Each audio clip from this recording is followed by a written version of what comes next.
Bienvenue dans Thérapeute Inspiré, le podcast dédié aux thérapeutes énergétiques et aux professionnels du bien-être en quête d'inspiration et d'épanouissement. Je suis Anfissa, une formatrice, mentor et avant tout une thérapeute énergétique. Avec ma propre expérience dans le domaine du bien-être, je comprends les défis que tu rencontres au quotidien parce que je les ai vécus moi-même. À travers ce podcast, je partage des témoignages inspirants et des entretiens avec des experts qui enrichiront nos discussions dédiées à t'aider à façonner ta passion à un projet épanouissant. Naviguer dans l'entrepreneuriat en respectant tes convictions représente un défi unique, je sais. C'est là que Thérapeute Inspiré entre en jeu.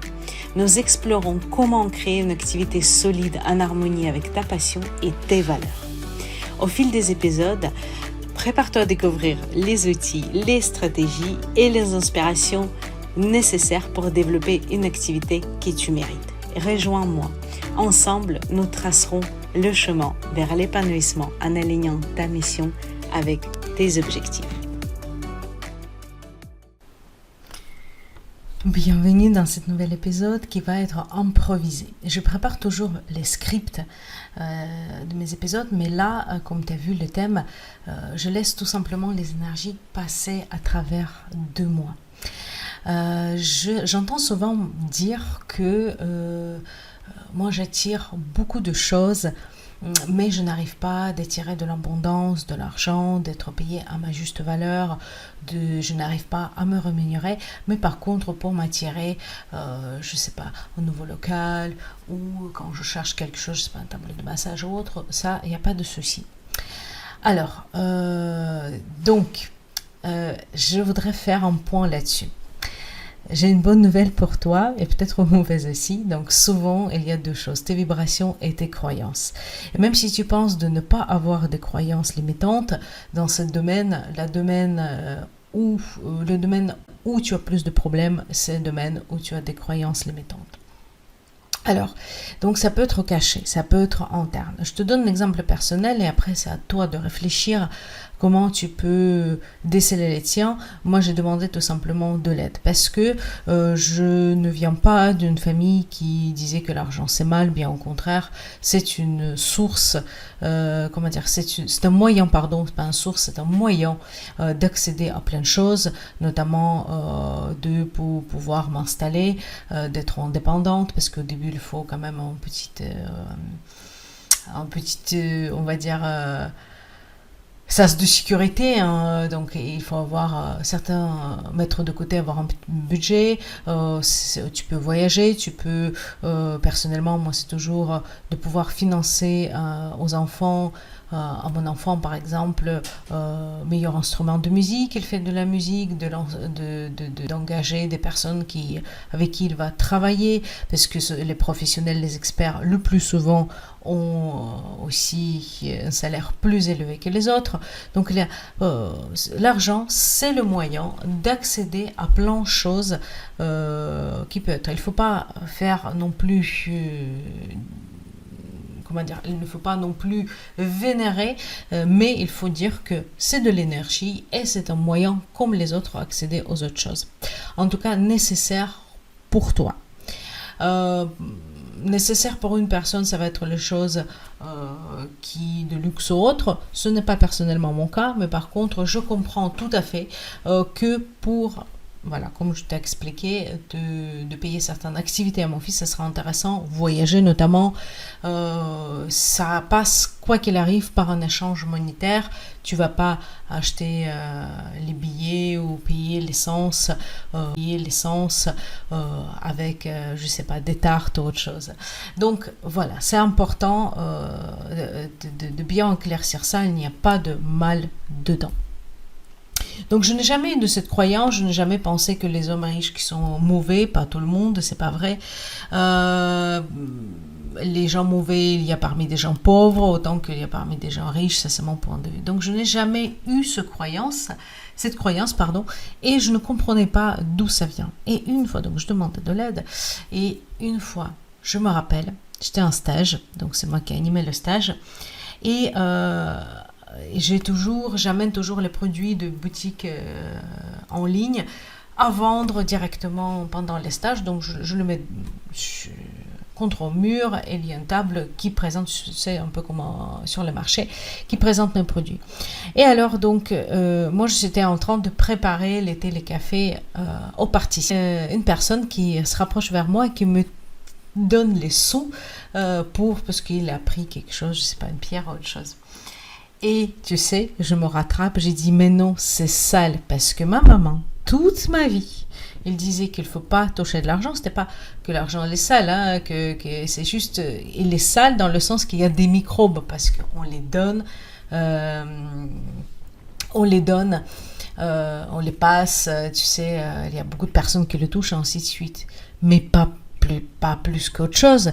Tu vas en magasin, tu touches un livre, il y a des centaines de personnes qui l'ont touché. Des vêtements, mais je n'ai jamais... Des vêtements que tu essaies au magasin, tu sais combien de personnes l'ont essayé sur soi? Jamais j'ai pensé que ces vêtements sont sales. Donc tu vois, c'était ça ma croyance limitante. Et depuis le moment que j'ai compris, j'ai commencé à travailler dessus. J'ai commencé tout simplement à faire des affirmations qui vont contredire ça à chaque fois quand ça vient dans l'esprit. Et ça a changé beaucoup de choses. Tu auras ta propre croyance limitante, parce que c'est vrai que je me suis jamais reconnue dans les croyances limitantes qu'on dit souvent. C'est pas dans ma culture. Je suis d'origine russe. C'est pas dans ma culture de dire que l'argent c'est mal, sale ou autre chose, que les riches sont mauvais. Non, pas du tout. Donc c'est vrai que je ne comprenais pas. Mais tu vois, c'est tout bête, mais ça venait de là parce que je veux le changement à partir de ce moment-là. Alors, quand tu as compris ta croyance limitante, si tu n'as pas compris, demande l'univers. Tu es thérapeute du bien-être, tu crois aux énergies. Demande l'univers de te montrer, elle te montrera, t'inquiète pas, juste fais attention. Peut-être pas tout de suite, mais au bout d'un moment, tu auras des informations. Alors, quand tu as tes informations, c'est déjà moitié de chemin et après, tu vas juste travailler avec quelqu'un ou toute seule. Ça dépend de tes compétences. Ce sont tes vibrations. Qu'est-ce que ça veut dire? Tu vas me dire, mais attends, il y a de plein mauvaises personnes qui ont de l'abondance financière et en même temps, ils n'ont pas des belles vibrations.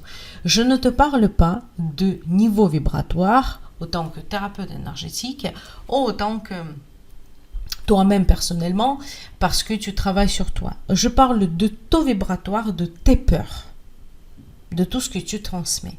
Par exemple, tu vas visualiser, tu vas tu veux être tout simplement être rémunéré à ta juste valeur, de pouvoir payer tes factures, de pouvoir payer tes vacances, de pouvoir payer tout de quoi a besoin ta famille, ton loyer, ton cabinet, tes assurances, et ainsi de suite, et peut-être mettre un peu de côté, ce qui est totalement juste et c'est normal. Et tu n'arrives pas à attirer ça.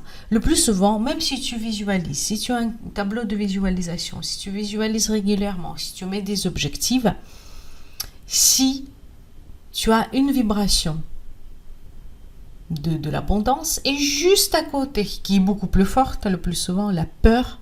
Je ne sais pas quelle peur. J'aurai trop de clients, j'aurai pas le temps pour consacrer à ma famille. Où je vais être mal perçue, on va m'arnaquer, où je vais payer plus d'impôts. Ça, tu ne penses pas, mais j'ai entendu beaucoup de fois dans le monde de salariat, les filles, quand j'étais chez Sephora, qui disaient je ne vais pas travailler les jours fériés parce que sinon je vais payer plus d'impôts. Donc vous voyez, ça peut être quelque part sur l'inconscient. Donc attention à toutes ces croyances. De toute façon, il n'y a pas de honte. C'est entre toi et toi. Tu prends un feuille de papier, tu commences à faire du journaling, écrire, ça va ressortir. Ou tout simplement demander de l'aide de l'univers, des énergies pour qu'il te donne des informations ou à ton inconscient ou à ton soi supérieur. Peu importe comme tu l'appelles, en tout cas, je t'invite à faire ce travail. Donc, quand tu as cette vibration positive à côté d'une vibration négative, le plus souvent, tu as une troisième vibration que tu donnes à ce monde qui est malheureusement va t'apporter de la déception. Donc, dans le premier temps, essaie de contrôler tes pensées. Même si on dit lâche prise, ne sois pas dans le contrôle, Oui, mais il faut quand même prendre le temps d'analyser. Et l'analyse passe par le contrôle. Donc, tu vas analyser, tu vas contrôler en quelque sorte tes pensées et aussi tes paroles. Si tu as la possibilité, demande à tes proches de te faire remarquer si toutefois elle entend quelque chose. Et si au début c'est un peu flou et compliqué, au bout d'un moment, tu vas te rattraper. Tu vas te rattraper avec une croyance limitante, des paroles. Tu sais, dans le PNL, programmation neurolinguistique, on dit la carte n'est pas un territoire. Donc ça veut dire que tes croyances, ta vision du monde, combien de fois j'entends, je dis, mais je demande pourquoi tu t'installes pas. Ah non mais attends, il y a tellement de thérapeutes, c'est pas possible. Ah non mais attends, moi je ne peux pas, je suis maman solo. J'étais entrepreneur et maman solo. Je n'ai pas dit que c'est facile, hein. Il faut vraiment prévoir son coût dans ce cas-là, si tu es seul à subvenir aux besoins de ton enfant. Mais en tout cas, je me suis toujours dit, si ça va pas demain, il y a toujours les fast-food qui embauchent. Donc, pour te dire, ou d'autres moyens. Donc, si c'est vraiment, je suis à la rue et je n'ai plus rien à manger, il y a toujours ça. Je ne suis pas en train de te dire qu'il faut avoir le plan B. Sinon, ton plan B, tu dis, ah, si c'est pas ça, je vais trouver le travail. Non. Ça, c'est vraiment une fois pour toi. Tu dis, bah, écoute, pour un peu calmer tes peurs, si ça sera ça, ça sera ça. Et c'est tout. Et après, par contre, tu as qu'une vision. Je suis un chef d'entreprise. Oui, j'ai un petit cabinet, j'ai une petite activité. Non. Tu es un chef d'entreprise, comme je t'ai déjà dit plusieurs fois, parce que tu as des obligations de chef d'entreprise. Même si tu as une micro-entreprise dans ton cabinet, tu as quand même les impôts à payer. Tu es responsable de tout ce que tu fais. Tu as plein de choses à assurer, notamment les assurances. Donc cet état d'esprit, ou le mot à la mode mindset, il faudrait travailler. Et quand on te dit il faudrait travailler par ces outils-là, entre autres. Il y a plein d'autres, bien sûr, mais par ces outils-là, entre autres. Donc, pose-toi, prends le temps déjà et pose-toi des bonnes questions. Ces questions que j'ai abordées durant ce podcast, et dis-moi qu'est-ce que tu en penses. Est-ce que tu as d'autres questions et comment ça marche pour toi? Je ne dis pas que aujourd'hui tu as décelé les croyances et demain ça y est, toutes les portes sont ouvertes. C'est un chemin. Pour une personne ça va être rapide, pour d'autres pas. Avant d'aller travailler les transgénérationnels et les vies antérieures, travaille déjà ça. Et après, tu verras si c'est pas suffisant, peut-être effectivement. Mais le plus souvent, dans les 90%, c'est loin d'être transgénérationnel et c'est loin d'être les vies antérieures. Là-dessus, je te laisse là-dessus avec ces pensées. Et si toutefois, tu as des questions, tu peux toujours me contacter sur les réseaux sociaux, Instagram, Facebook et Telegram, j'ai mon canal. TikTok, je ne suis pas très présente, mais pourquoi pas d'après tout. Je te répondrai avec un grand plaisir. Aujourd'hui, je t'invite d'être dans les énergies plus féminines, donc dans le ressenti. Belle journée à toi. Ou bonne soirée, selon ton heure d'écoute. J'ai oublié de te dire une chose. Et aussi, si tu penses que cet épisode de podcast peut aider quelqu'un de ton entourage, n'hésite pas à le partager. Et deuxième chose, même si c'est que pour toi, tu peux toujours partager dans les stories Instagram quand tu écoutes ce podcast ou juste ma page et je vais t'identifier. Parce que peut-être quelqu'un qui a besoin de tes services. Moi, je prends le temps d'aller sur ta page et regarder qu'est-ce que tu fais. Et déjà, bien sûr, voir ton activité, mais aussi de partager. Et peut-être aussi tu es naturopathe, je dis comme ça au hasard, à Saint-Auban, quelqu'un qui cherche naturopathe à Saint-Auban. Et ça peut être aussi intéressant. Je suis pour le partage, je voudrais bien que ça marche dans deux sens. Donc, et pour toi, et pour moi. Si tu as aimé ce podcast, attribue-lui, s'il te plaît, 5 étoiles sur la plateforme de ton écoute pour que d'autres personnes puissent le découvrir. Si tu souhaites partager ton avis sur le sujet abordé lors de cet épisode, tu peux le faire dans les commentaires. Si cet épisode peut être utile à quelqu'un, je t'invite à le partager. Ensemble, faisons grandir cette communauté inspirée et bienveillante.